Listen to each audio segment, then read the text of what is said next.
오늘 말씀해 보시면요, 내가 너희를 위하여 거할 것을 예비하기 위해서 아버지에게로 간다라고 말씀하셨어요. 잠시 떠난다라고 주님 말씀하셨어요. 그런데도 불구하고 제자들은 잠시라고 하는 것보다는 예수님이 떠나신다라고 하는 의미에서 굉장히 불안해하고 있는 것을 보게 됩니다. 어린아이들에게 종종 하는 말 가운데 분리불안을 느낀다, 그런 말을 들어보셨을 것입니다. 어른들과 떨어지거나 특별히 자기를 돌보는 엄마의 품에서 떨어지는 것에 대해서 굉장히 힘들어하는 아이들에게 분리불안을 느낀다, 그런 말을 합니다. 심지어 집에서 키우는 강아지와 고양이에게도 그런 말을 하더라고요. 우리 집 강아지는 분리불안을 느끼기 때문에 친구가 필요하다든지 항상 데리고 다녀야 된다든지 뭔가 자기를 보호하는 대상에서부터 떠나게 되는 것을 굉장히 힘들어하는 약간 그 유아기적이고 미숙한 그런 상태를 가리켜서 분리불안을 느낀다라고 말하는 것입니다. 예수님의 제자들의 지금 모습이 그렇습니다. 너희들이 거할 것을 예비하기 위해서 잠시 떠난다라고 말씀하셨음에도 불구하고 주님이 어디로 가시는지 우리는 어떡합니까? 라고 불안해하는 제자들의 모습이 좀 안타깝게 느껴질 수밖에 없습니다. 그래서 주님이 주신 말씀이 뭐냐 하면요, 오늘 주제의 말씀과 같이 내가 곧 길이요 진리요 생명이니 나로 말미암지 않고는 아버지께로 올 자가 없느니라. 두려워하지 말고 예수님을 통해서, 예수님이 길이 되시고 진리가 되시고 생명이 되시기 때문에 하나님 아버지께로 인도해 주실 것을 믿고 염려하지 말아라. 오늘 시작하는 말씀에도 뭐라고 되어 있습니까? 저들이 근심하고 염려하는 것에 대해서 주님이 일깨워 주시고 있습니다. 사랑하는 성도 여러분, 예수님께서 우리들도 이렇게 지켜주시고 보호하여 주실 줄로 믿습니다. 예수님께서 십자가 위에서 죽으시고 3일 동안 무덤 속에 들어가셨습니다. 어떤 제자들은 이것을 굉장히 큰 절망과 단절로 받아들인 제자들도 있는 것 같아요. 실망했습니다. 끝이라고 생각했습니다. 소망이 없다고 생각했습니다. 이제 다 끝났다, 아무 소용없다. 예수님이 하나님의 아들이시고 메시아라고 생각했는데 십자가 위에서 죽으시고 무덤 속에 들어가셨으니 우리의 믿음은 다 헛것이고 무슨 소망이 있겠느냐. 엠마오로 가는 두 제자가 얼마나 기운 없이 터덜터덜 예루살렘에 등을 지고 시골 마을로 낙심해서 내려가는, 낙향하는 그 마음이 실망한 마음이었어요. 그런데요, 그것이 참 얼마나 어리석은 것이고 그럴 필요가 없는 것인지 예수님은 우리에게 금방 다시 깨닫게 해주셨습니다. 사흘 만에 부활하셨고요, 제자들을 다시 만나 주셨습니다. 그래서 부활하신 예수님을 만난 제자들이 변화됐잖아요. 달라졌잖아요. 40일 동안 부활하신 예수님을 만났고 대화했고 예수님의 살아계심을 깨달은 제자들은 그 이후에 승천해서 올라가셨어요. 그죠? 40일 후에 승천하셨잖아요. 눈에 보이지 않게 저 하늘 끝으로 쫙, 정말 작은 점보다 작게 결국은 안 보이시는 대로 샥 날아가셨단 말이에요. 그 후에 제자들이 분리불안을 느꼈습니까? 안 느꼈습니까? 그 후에 예수님이 승천하시는 것을 본 후에 예수님의 제자들이 분리불안을 느끼고 있습니까? 안 느꼈습니까? 안 느꼈다는 거예요. 안 느꼈다는 거예요. 믿음이 성숙했고 예수님이 살아계시면 확실히 깨닫고 무엇보다도 예수님이 다시 오실 것이 확실하다는 것을 믿는 사람들은요, 3일만 떨어져 있어도 무서워서 떨고 실망했던 사람들이 이제 2000년 동안 안 오셔도 걱정하지 않는다는 거예요. 사랑하는 성도 여러분, 불안해하지 마시기 바랍니다. 불안해하지 마시기 바랍니다. 어린아이들을 키우시는 부모님들은요, 자식을 처음 떼어놓던 때가 다 생각이 나실 거예요. 기억나시죠? 태어나자마자부터 24시간 엄마 아빠 품에 붙어서 살던 아이가 이제 어느 정도 좀 커서 이 아이를 처음 떼어놓게 되면요, 아이도 힘들지만 부모도 힘들어요. 이 애를 떼어놓고 어디 잠시 1시간도 못 나가잖아요. 처음으로 뭐 유아원에 보낸다든지 베이비시터에게 맡긴다든지 학교를 처음 보낼 때에도 부모를 떨어져서 낯선 환경에 처음 가는 아이들이 불안을 느끼기 때문에 막 아이가 울잖아요. 힘들어하잖아요.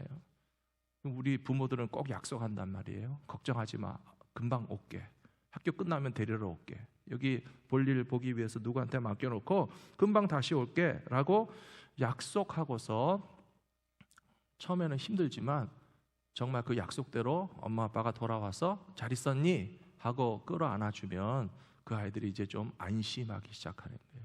익숙해지기 시작하는 거예요. 아, 우리 엄마 아빠는 나를 절대 버리고 도망가지 않는구나. 잠깐 떨어져 있었지만, 처음 낯선 환경 속에 있었지만 자꾸 떨어졌다 만났다, 헤어졌다 붙었다, 데리고 놓고 갔다가 다시 데리러 오는 것을 반복하면서 아이들이 점점 성숙하게 되면요, 부모와 잠시 떨어져 있는 것에 대해서 조금도 불안해하지 않습니다. 사랑하는 성도 여러분, 예수님의 제자들도 마찬가지입니다. 예수님은 우리를 사랑하시고 우리와 잠시 육신적으로는 떠나 계신 것처럼 보이지만 주님은 하나님의 나라를 완성시키실 때에 반드시 다시 오실 것이기 때문에 다시 오실 예수님을 믿고 바라보면서 편안한 마음으로 기다리실 수 있는 믿음의 백성들이 다 되시기를 축원합니다. 요한복음 13장에 보시면 예수님께서 유월절 전에 예수께서 자기가 세상을 떠나 아버지께로 돌아가실 때가 이른 줄 아시고 세상에 있는 자기 사람들을 사랑하시되 끝까지 사랑하시니라, 그렇게 되어 있습니다. 부모가 자식을 떼어놓고 도망가는 부모가 어디 있겠습니까? 사랑하는 자녀에게 다시 돌아가지 않는 그런 부모가 어디 있겠습니까?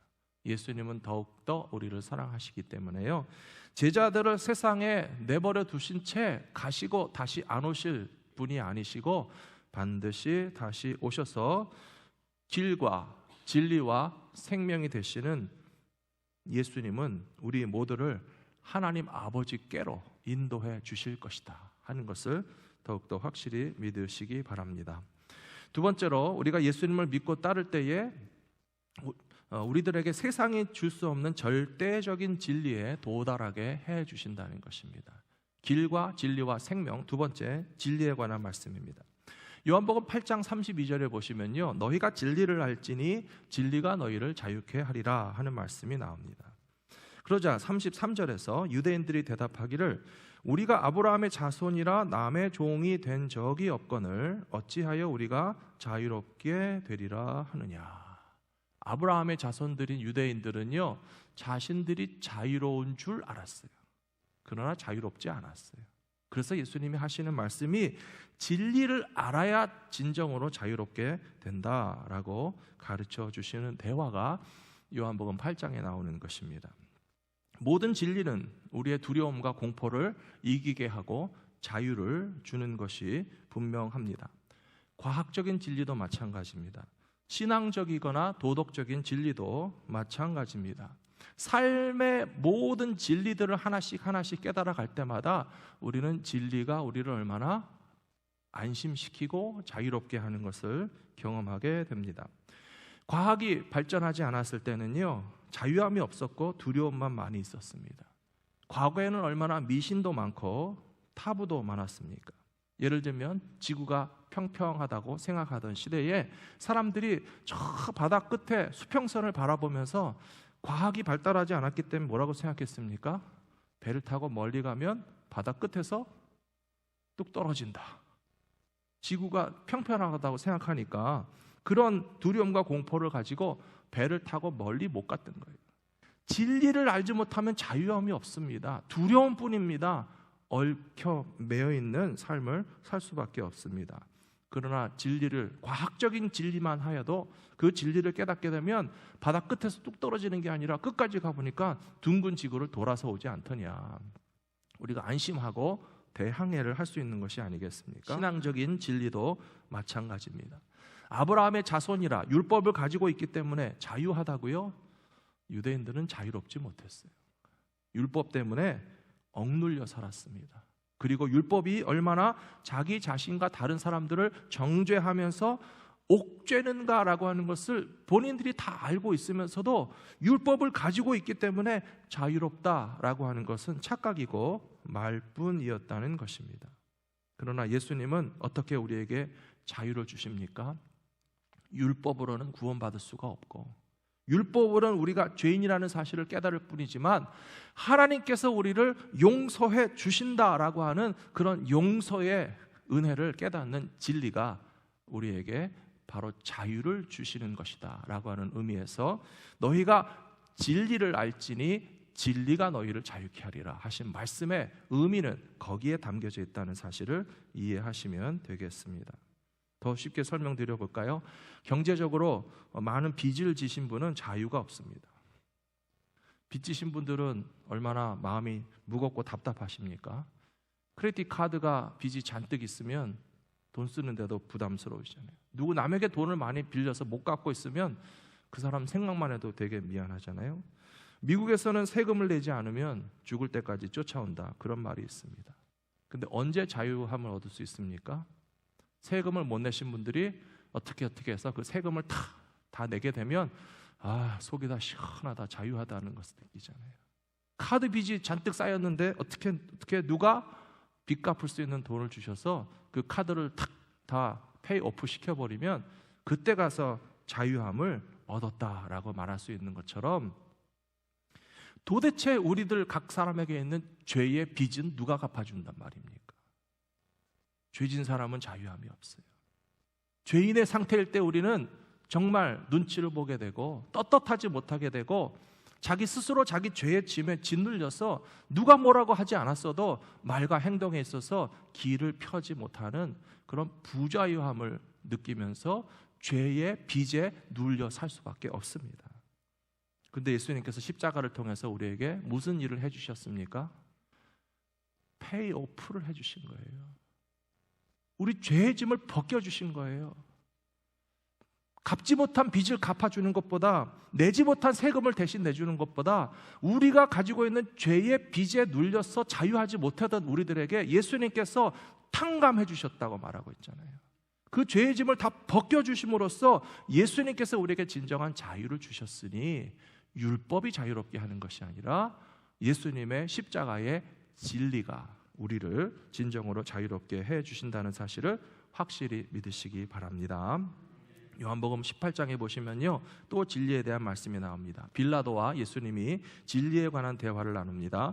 빌라도가 이르되 진리가 무엇이냐 하더라. 이 말을 하고 다시 유대인들에게 나가서 이르되 나는 그에게서 아무 죄도 찾지 못하였노라 라고 빌라도가 얘기했습니다. 이 말씀을 보실 때에 빌라도는 진리를 깨달은 사람입니까? 못 깨달은 사람입니까? 제가 보니까 이 사람은 진리를 모르는 사람이에요. 그러니까 예수님에게 묻잖아요. 진리가 무엇이냐? 라고 묻고 밖에 나가서 유대인들에게 나는 예수에게서 아무 죄도 찾지 못했다라고 고백합니다. 하지만 빌라도는요, 죄가 없다고 말한 예수님을 때렸어요. 죄가 없다고 판단했던 예수님에게 사형 언도를 내렸습니다. 무엇이 진리입니까? 죄가 없으면 때리지 말아야 진리입니다. 죄가 없는 분에게 사형 언도를 내리는 것은 명백한 거짓이고 비진리입니다. 빌라도는 진리를 전혀 깨닫지 못한 사람이었고 진리를 실천하지도 않았고 진리에 속하지도 못했던 사람이라는 사실을 이 말씀을 통해서 우리는 분명히 깨닫게 됩니다. 요한복음 18장에 보시면요, 빌라도는 로마 총독인데 유대인들에게서 예수님은 유대인의 왕이다 라고 하는 고발을 접수하게 됩니다. 로마가 통치하고 있고 그들에게 있어서 왕은 로마 황제뿐입니다. 그런데 로마 황제를 제쳐놓고 누가 감히 왕이라고 주장할 수가 있겠습니까? 그래서 빌라도는 이 고발을 접수하고 유대인의 왕이라고 하는 예수를 신문하고 재판하면서 만일에 사형에 해당되는 죄목이 있다면 물론 그들의 법에 따라서 합당한 판결을 내릴 수도 있었겠지요. 그러나 빌라도가 예수님과 대화를 나눠보니까 다른 사람들은 예수님을 유대인의 왕이라고 주장하면서 고발했지만 어떤 실질적인 반역과 반란의 정황을 발견할 수가 없었습니다. 그래서 빌라도는 혼란에 빠진 것입니다. 전혀 유대인의 왕 같지 않은데, 로마의 입장에서 사형을 내릴 만한 죄가 없어 보이는데 어떻게 하나 고민하고 혼란에 빠져 있을 때 유대인들이 또 뭐라고 했는지 아세요? 저들이 거짓말로 고발을 하다가 이제 진심을 말해버렸습니다. 우리가 예수를 끌어다가 당신에게 죽여달라고 주장하는 이유는 이 사람이 자기를 하나님의 아들이라고 주장하기 때문이다. 유대인들의 진짜 속셈을 말해버렸습니다. 그러자 빌라도는요, 더 혼란에 빠졌어요. 로마 총독이라고 하는 권위를 가지고 이 진상을 파악해서 거짓된 고발이라고 판단했다면 그들의 그 고발에 대해서 무시하고 디스미스시키고, 너희들이 엉터리로 고발하고 있거나 이 고발건은 내가 재판할 수 없다라고 딱 잘라서 물리지 못하고 빌라도는 우왕좌왕하고 있어요. 게다가 말씀을 보시면요, 더 재밌는 것이 무엇인가 하면 빌라도의 마음 가운데 예수님이 진짜로 하나님의 아들이시면 어떡하나 하는 이 합리적인 의심이 생겨나는 것 같아요. 우리가 하나님의 아들을 감히 심판해서 사형에 처할 수 있겠습니까? 여러분들에게 재판장의 권한을 맡겨주신다면 하나님의 아들을 사형에 처하는 판결을 감히 할 수 있겠습니까? 저는 못할 텐데요, 도저히. 그래서 빌라도는 지금 혼란에 빠졌습니다. 그래서 거듭 예수님에게 질문합니다. 네가 왕이라고 하는데 도대체 어떤 왕이냐? 이 세상에서 어떤 실체적인 조직을 가지고 군대나 백성을 동원해서 로마 제국에 반역하는 것 같아 보이지 않는데 도대체 어떤 왕이란 말이냐? 라고 빌라도가 당황한 마음에 질문했을 때 예수님께서 대답하셨습니다. 내 나라는 이 세상에 속한 나라가 아니다. 하나님께서 통치하시는 나라의 왕을 의미하는 것이고 그것이 바로 진리다라고 말씀하고 계세요. 사랑하는 성도 여러분, 빌라도와 대화를 나누시는 예수님께서 말씀하신 진리가 무엇인지 아십니까? 그것은 하나님이 진리시라는 거예요. 하나님이 통치하시고 하나님이 다스리시고 하나님께서 구원을 일으키시는 그 구원의 계획 가운데 진리가 있는 것이지 이 세상 나라들과는 비교할 수 없다라고 하는 것을, 그 차별화를 주님이 분명히 말씀해 주셨습니다. 사랑하는 성도 여러분, 아무리 절대적인 권력자가 있어도요, 그 절대적인 권력자가 10년이나 50년 정도 통치하다가 망하고 사라진다면 그 권력자를 따르시겠습니까? 하나님을 따르시겠습니까? 너무 쉬운 질문을 드려서 100년간은 권력을 절대적인 진리라고 말할 수 있습니까? 100년이면 끝이에요. 1000년간은 세상의 권세를 참 진리, 영원한 진리라고 말할 수 있습니까? 로마 제국도 진리라고 말할 수 없어요. 하나님은 영원하신 하나님이시기 때문에 예수님이 말씀하시는 진리라고 하는 것은 영원하신 통치자, 권세자 하나님을 의미하는 것이지 로마 황제 비교할 수 없다라고 말씀하시기 때문에 빌라도는 혼란에 빠질 수밖에 없었던 것입니다. 그래서 겨우 묻는다는 것이 진리가 무엇이냐 라고 물어놓고 자기의 행동은 정반대의 행동을 하고 있어요. 예수에게서 아무런 죄를 발견하지 못했다 라고 말해놓고 죄인인 것처럼 채찍으로 때렸습니다.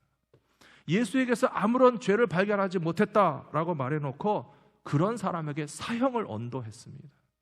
이것이야말로 전형적인 비진리의 모습이라고 말할 수밖에 없지만 참 진리란 하나님을 아는 것입니다. 그리고 하나님을 따라가는데 참된 진리가 있다는 사실을 분명히 기억하시기 바랍니다. 오늘 주제의 말씀 가운데서요, 재밌는 것은 예수님께서 길과 진리와 생명을 한 세트로 얘기하고 계신다는 거예요. 길로 딱 끝나는 것이 아니고요, 진리로 딱 끝나는 것이 아니고요, 진리라고 하는 한 가지, 생명이라고 하는 한 가지 주제로 얘기하지 않으시고 길과 진리와 생명을 하나의 패키지로서 예수님 당신 자신을 설명하시는데 분명한 이유가 있다고 생각합니다. 왜 그럴까요? 믿는 사람들은 예수님이라고 하는 길을 통해서 진리에 도달하게 되고 그 진리에 도달하게 된 자들에게는 마지막으로 무엇을 하나님께서 선물로 주시겠습니까? 생명이죠. 예. 세 가지 키워드를 생각하시면 돼요. 예수님이라고 하는 길, 그 길을 믿음으로 가게 되면 어디에 도착하게 되고요? 진리에 도착하게 되고, 그 진리에 도착하게 된 사람들은 무엇을 선물로 받는다고요? 생명을 선물로 받는다고요. 제가 너무 어렵게 설명하고 있나요? 길과 진리와 생명이에요. 믿음으로써 예수 그리스도의 길을 가면 믿는 자들은 하나님이라고 하는 진리에 도착하게 되고, 그 하나님이라고 하는 진리에 도착하는 자들에게는 하나님께서 영생을 선물로 반드시 주신다는 사실입니다. 세 번째 말씀이 바로 그것입니다. 예수님을 믿는 사람들은 길과 진리를 통하여서 영원한 생명을 선물로 받게 됩니다. 요한복음 3장 36절 같이 한번 읽어보겠습니다. 아들을 믿는 자에게는 영생이 있고 아들에게 순종하지 아니하는 자는 영생을 보지 못하고 도리어 하나님의 진노가 그 위에 머물러 있느니라. 아멘. 여기 분명히 아들을 믿는 자에게는 영생이 있다라고 되어 있습니다. 사랑하는 성도 여러분, 영생을 선물로 받으셨습니까? 예수님을 믿으시는 분들은 영생을 선물로 받으셨어요. 우리가 과학적인 진리만 믿는다 할지라도 그 과학적인 진리를 통해서 얻는 유익이 많다고 제가 벌써 말씀드렸죠. 제가 어렸을 때는요, 위인 전기를 많이 읽었습니다. 동서양의 위인들에 대한 위인 전기를 읽으라고 책을 저희 부모님이 사주셔서, 그때는 인터넷도 없고 컴퓨터도 없고 스마트폰도 없고 게임기도 없으니까 시간 날 때 할 수 있는 건 책 읽는 것밖에 없었어요. 책을 많이 읽는 중에 제가 재밌게 인상 깊게 읽었던 주인공 중에 하나는 라이트 형제입니다. 비행기를 발명한 이 라이트 형제가 얼마나 이 비행기라고 하는 것을 만들기 위해서 많은 실험도 하고 노력도 하고 실패도 하고 결국은 인류 최초로 비행기를 만들어서, 제가 기억나는데 한 100m나 200m 정도 날아간 것 같아요. 좌우간 날아갔다는 게 중요하잖아요. 그 당시에 사람들이 얼마나 하늘을 날고 싶은 욕망이 강했는지요, 수많은 실험과 실패에 관한 이야기가 나오는데, 그래서 그 이야기가 굉장히 재밌었던 것 같아요. 공중을 나는 새를 보면서 사람도 이렇게 새 날개 같은 것을 만들어 가지고 팔에 묶고 어깨 뒤에 묶어 가지고 높은 언덕 위에서 퍼덕이면서 탁 뛰어내리면 그건 날아가는 겁니까? 떨어지는 겁니까? 결국은 떨어지는데도 불구하고 하여튼 날겠다고 발버둥치는 인간들의 모든 노력과 상상력 다 그렇게 시도를 했는데, 라이트 형제는요 굉장히 과학적으로 접근한 것이죠. 그리고 그 유명한 그 버놀리의 원칙이라고 하는 게 있잖아요. 베르누이의 원리라고 하는 것이 있잖아요. 비행기 날개가요 납작하게 돼 있지 않습니다. 아시면 이렇게 비행기가 이렇게 동그랗게 날개가 앞쪽엔 둥글게 돼 있고 끝에는 뾰족하게 돼 있잖아요. 그러면 비행기 날개가 왜 이렇게 앞에는 둥글고 끝에는 뾰족하게 돼 있느냐 하면, 바람이 날개 위로 지나가는 것과 밑으로 지나가는 거에 바람의 속력이 다를 때에 밑에서부터 비행기 날개를 들어 올리는 공기의 양력이 발생한다는 거죠.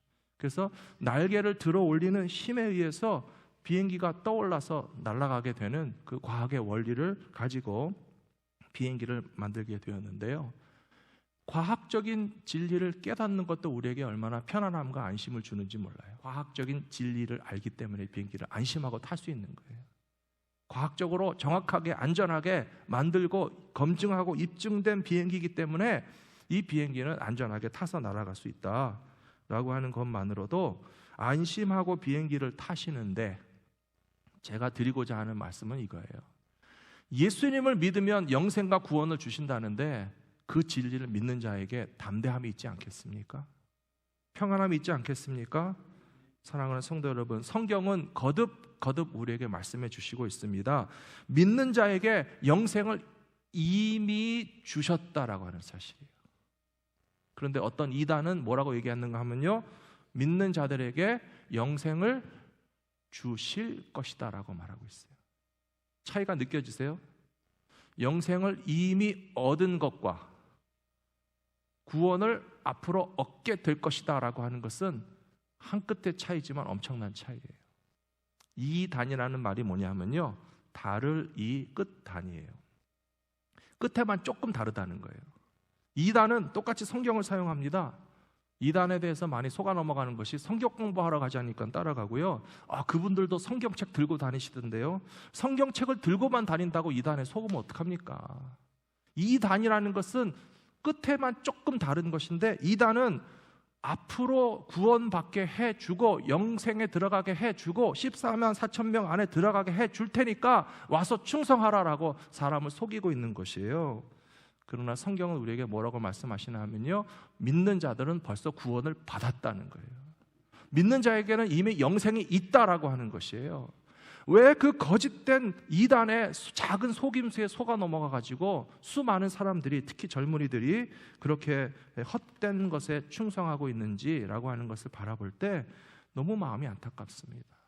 사람들의 심리는, 이단에 넘어가는 사람들의 심리와 이 전염병의 재난의 공포에 마켓에 가서 휴지를 더 사겠다고 서로 싸우는 사람들이 심리 상태가 똑같은 거예요.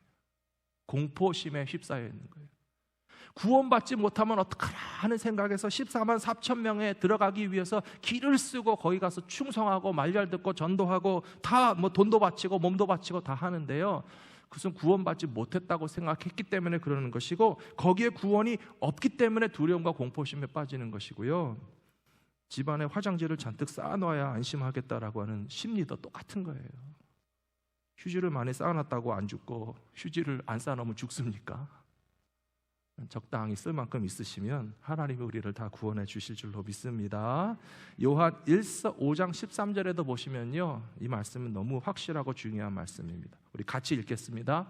내가 하나님의 아들의 이름을 믿는 너희에게 이것을 쓰는 것은 너희로 하여금 너희에게 영생이 있음을 알게 하려 함이라. 아멘. 여기 뭐라고 되어 있습니까? 너희에게 영생이 있다고 그랬어요. 영생이 있다고 그랬어요. 영생이 있습니까? 없습니까? 예, 하나님의 아들을 믿는 너희에게는 영생이 있다라고 하셨어요. 영생을 가진 사람들이 뭐가 두렵습니까? 우리가 14만 4천 명에 들어가기 위해서 막 싸우고 막 서로 경쟁해서 그 안에 들어가야 돼요. 그것이 거짓이고 가짜란 말이에요. 하나님의 아들의 이름을 믿는 너희들은 영생이 벌써 있다라고 말씀하셨어요. 2000년 전에도 많은 사람들은 질병을 두려워했습니다. 죽음을 두려워했습니다. 그래서 질병으로 고통받고 죽음을 두려워하는 사람들이 다 누구에게 나왔습니까? 예수님에게 나왔죠. 2000년이 지난 지금도 똑같습니다. 질병을 두려워하고 죽음을 두려워합니다. 우리는 누구에게 나가야 되겠습니까? 예수님에게 찾아가면 질병의 두려움과 죽음의 공포와 절망을 이기게 하시는 분은 예수님밖에 없습니다. 두려워하지 마시고 안심하시기 바랍니다. 우리가 죽음도 두려워하지 않는 부활의 약속, 생명의 소망은 예수님 외에는 주실 수 없어요. 예수님 말씀하시기를 내가 곧 길이요 진리요 생명이니 나로 말미암지 않고는 아버지께로 올 자가 없느니라. 이 말씀은 진리의 말씀인 줄로 믿습니다.